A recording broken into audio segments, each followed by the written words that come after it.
turn to Don McGahn and tell him it's time to get this done. An FBI investigation is the only way to answer some of these questions. Stop the clock.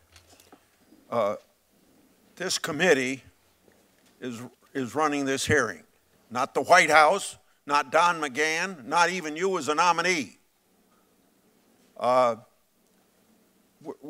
We are here today because Dr. Ford asked for an opportunity here. I know you did too as well. In fact, maybe even before she did. We're here because people wanted to be heard from charges that they all thought were unfair, or activities like sexual assault was unfair. So I want to assure Senator Durbin, regardless of what you say to Senator Don McGahn, we're not suspending this hearing.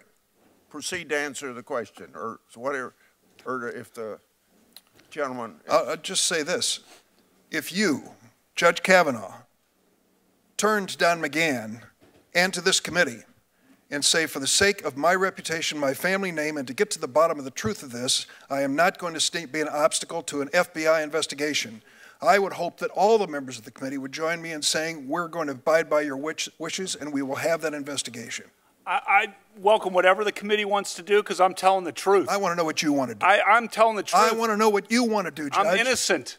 I'm innocent of this charge. Then you're prepared for an FBI investigation? They don't reach conclusions. You reach the conclusions, No, Senator. but they do investigate questions. I'm innocent. And you can't have it both ways, Judge. You can't say here at the beginning, I wanted a hearing moment, Look, I welcome any kind of investigation. This thing was sprung on me. This thing was sprung at the last minute after being held by staff.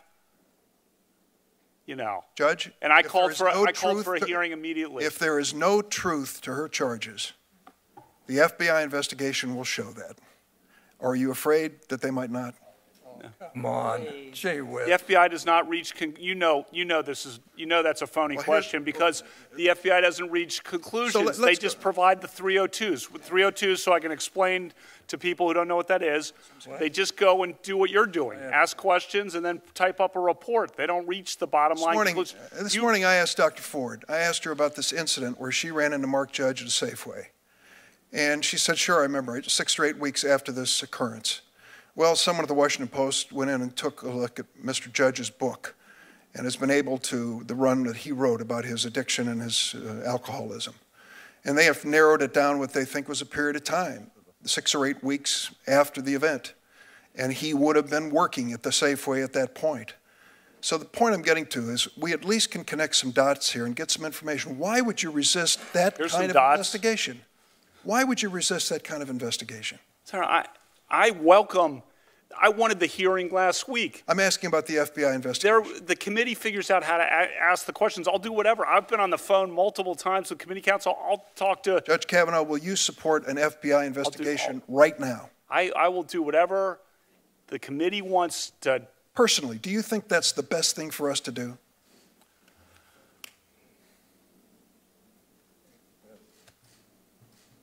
You want to answer? Look, Senator, I've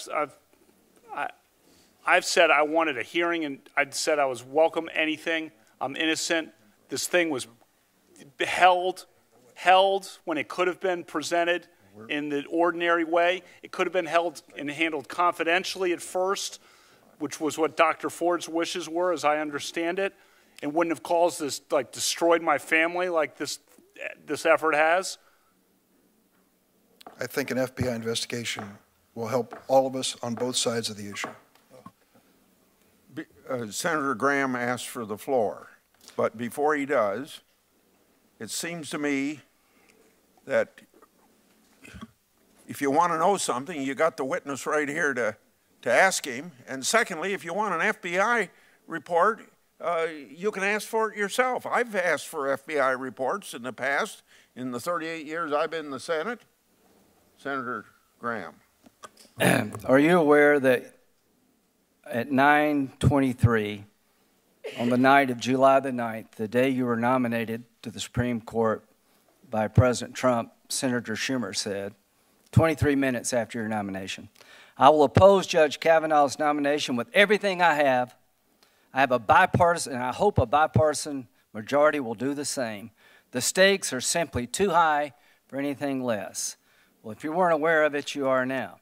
Did you meet with Senator Dianne Feinstein on August 20th? I did meet with Senator Feinstein. Did you know that her staff had already recommended a lawyer to Dr. Ford? I did not know that. Did you know that her and her staff had this allegations for over 20 days? I did not know that at the time. If you wanted an FBI investigation, you could have come to us. What you want to do is destroy this guy's life, hold this seat open, and hope you win in 2020. You've said that, not me. You've got nothing to apologize for. When you see Sotomayor and Kagan, tell them that Lindsey said hello, because I voted for them. I would never do to them what you've done to this guy. This is the most unethical sham since I've been in politics. And if you really wanted to know the truth, you sure as hell wouldn't have done what you've done to this guy. Are you a gang rapist? No. I cannot imagine what you and your family have gone through.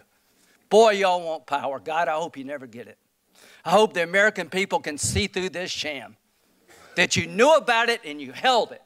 You had no intention of protecting Dr. Ford. None. She's as much of a victim as you are. God, I hate to say it because these have been my friends. But let me tell you, when it comes to this, you're looking for a fair process. You came to the wrong town at the wrong time, my friend. Do you consider this a job interview? The advice and consent role is like a job You interview. consider that you've been through a job interview. I've been through a process of advice and consent under the Constitution. Which Would you say you've been through hell? I've been through hell and then some. This is not a job interview. Yeah. This is hell.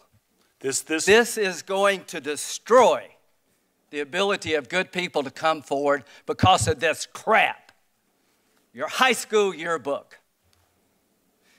You have interacted with professional women all your life, not one accusation. You're supposed to be Bill Cosby when you're a junior and senior in high school. And all of a sudden you got over it. It's been my understanding that if you drug women and rape them for 2 years in high school, you probably don't stop. Here's my understanding. If you lived a good life, people would recognize it, like the American Bar Association has the gold standard. His integrity is absolutely unquestioned. He is the very circumspect in his personal conduct, harbors no biases or prejudices. He's entirely ethical, is a really decent person. He is warm, friendly, unassuming. He's the nicest person. The ABA. The one thing I can tell you, you should be proud of. Ashley, you should be proud of this, that you raised a daughter who had the good character to pray for Dr. Ford. To my Republican colleagues, if you vote no, you're legitimizing the most despicable thing I have seen in my time in politics. You want this seat? I hope you never get it. I hope you're on the Supreme Court. That's exactly where you should be. And I hope that the American people will see through this charade.